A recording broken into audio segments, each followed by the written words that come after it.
The books of 1st and 2nd Samuel. They're two separate books in our modern Bibles, but that division is due simply to scroll length. It was originally written as one coherent story.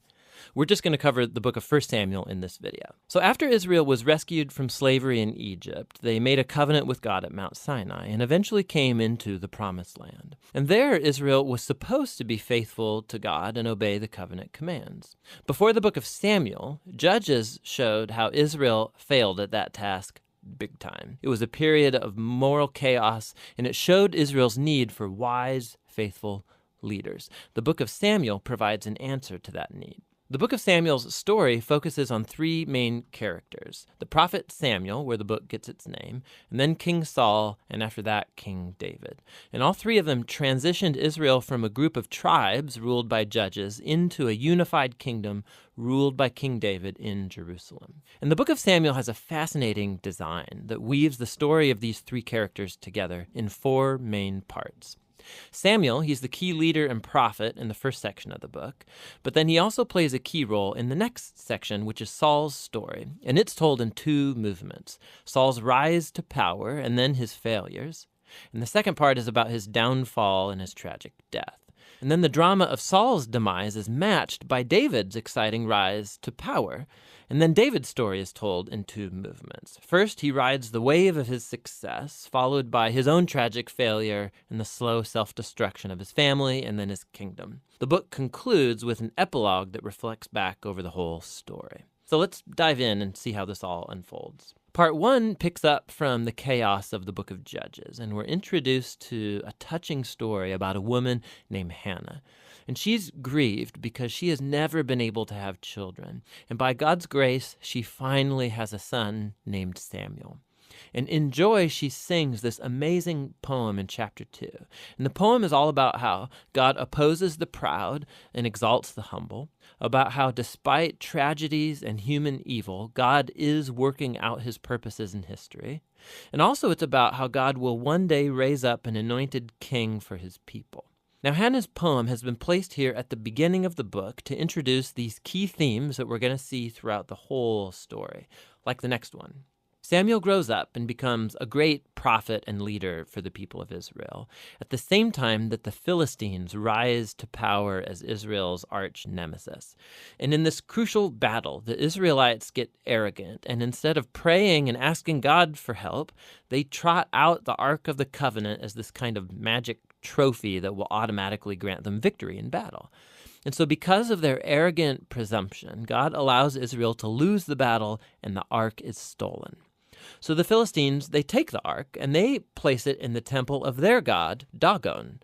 And then the God of Israel defeats the Philistines and the god Dagon without an army by sending plagues on the people.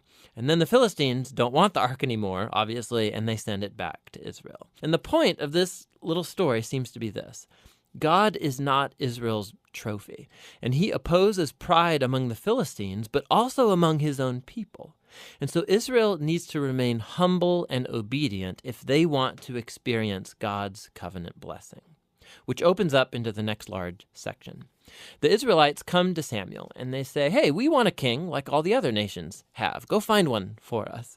And so Samuel, he's kind of ticked off and he goes to consult with God. And God says, yes, their motives are all wrong, but if a king is what they want, give them one. And so we're introduced to the figure of Saul.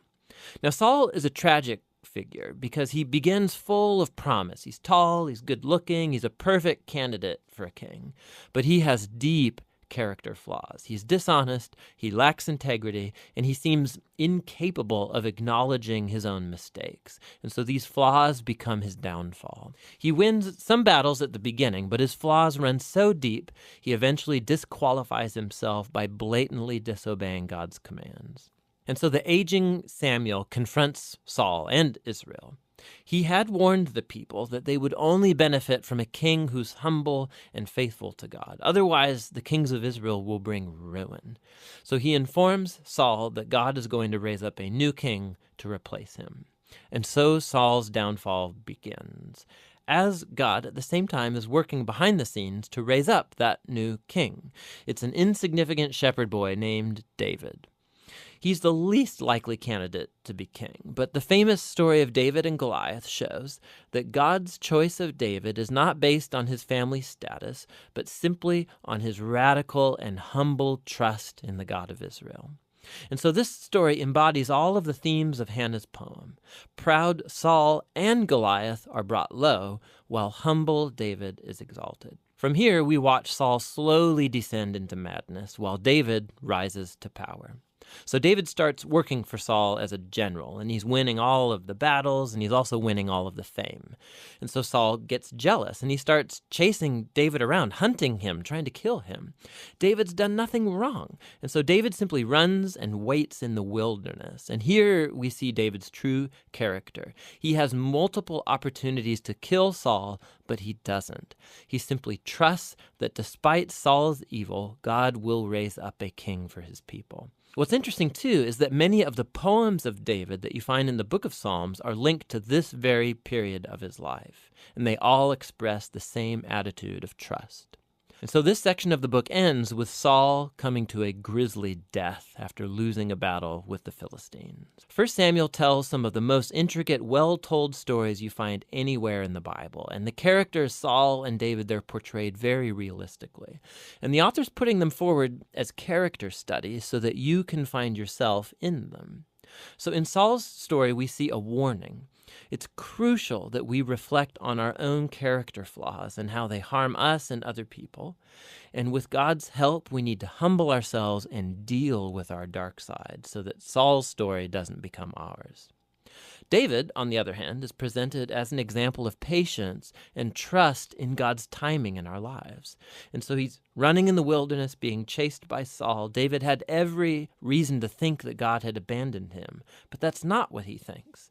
And so David's story encourages us to trust that despite human evil, God is working out his purposes to oppose the proud and to exalt the humble. And that's what 1 Samuel is all about.